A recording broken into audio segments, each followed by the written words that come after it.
Dear ladies and gentlemen, in this world, suffering. Default text. Indeed, the humanity and the light of Christ affect humanity. Please watch the film telling the story, Light Amid the Smoke and Fire in World War II.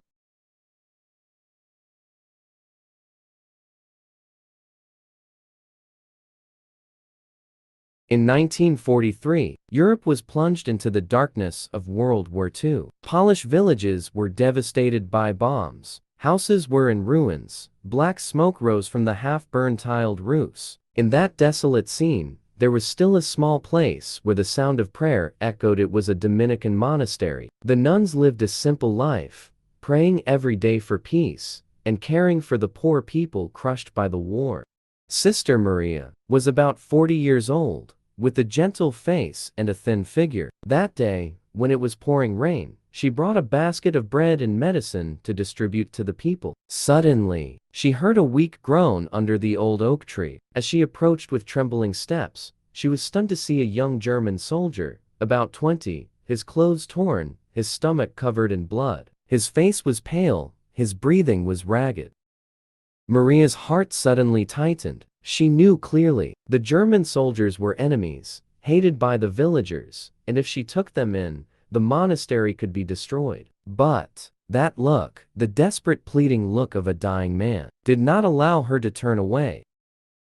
She bent down, her voice trembling as she whispered, "You are God's child. Your blood is as red as everyone else's. I will not let you die here." Maria quickly pulled the soldier into the forest, hid him under the firewood, then quietly brought him back to the monastery, her heart tormented but determined.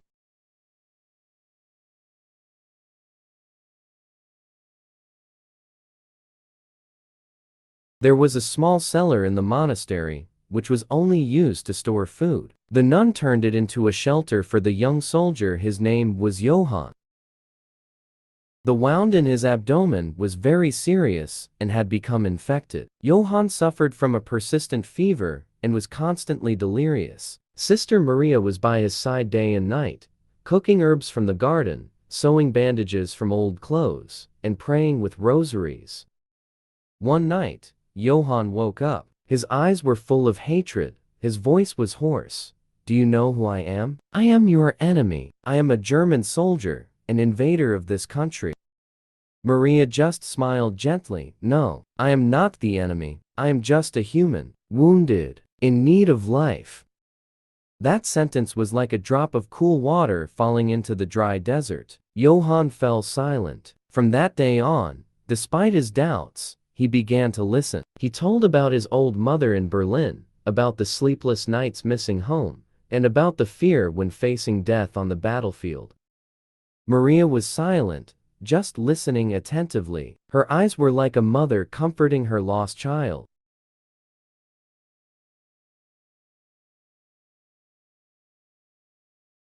Rumors spread throughout the village. A wounded German soldier was hiding somewhere. Patrols began searching every house. Many of the nuns in the convent were suspicious of Maria. Some whispered, "You are too reckless. If they find out, we will all be burned." One night, there was a loud knock on the door. German soldiers, guns drawn, entered the convent. Flashlights were everywhere. The air was heavy and suffocating. Maria calmly walked out. She led them through the rooms. Meanwhile, in the cellar, Johann was trembling, hugging the small cross Maria had given him. When the soldiers left, Johann burst into tears, holding her hand.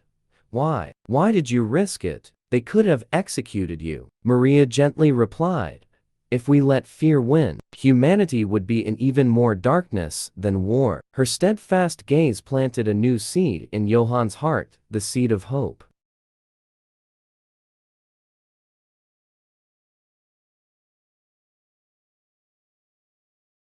Time passed. Johann's wound gradually healed. He could sit up, even help Maria wash the bandages, light candles in the chapel. He listened to Maria read the Word of God, and sometimes, he himself held the Bible and read it, trembling. The words about forgiveness and love made his eyes well up with tears. He whispered, "I used to think The power was in the guns and bullets, but now, I see it in the caring hands of a nun. Without fear. Maria smiled. The war will pass. Only love remains. One morning, Johann heard that his unit had been destroyed in a nearby battle. He was shocked. His heart stopped. He realized it was Maria's hand that kept him alive. Amidst the devastating smoke and fire, a ray of kindness saved him.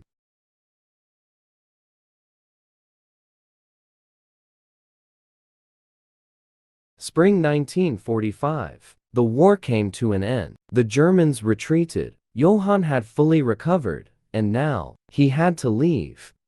At the monastery gate, he knelt before Maria, his eyes red.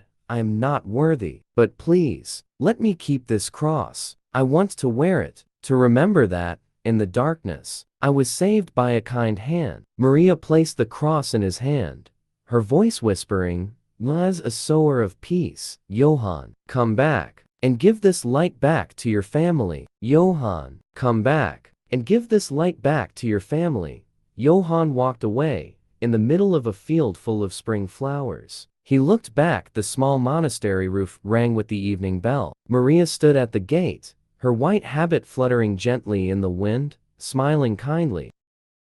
Johann's tears rolled down, but in his heart, he knew for sure, no matter how cruel the world is, the light of kindness will never be extinguished.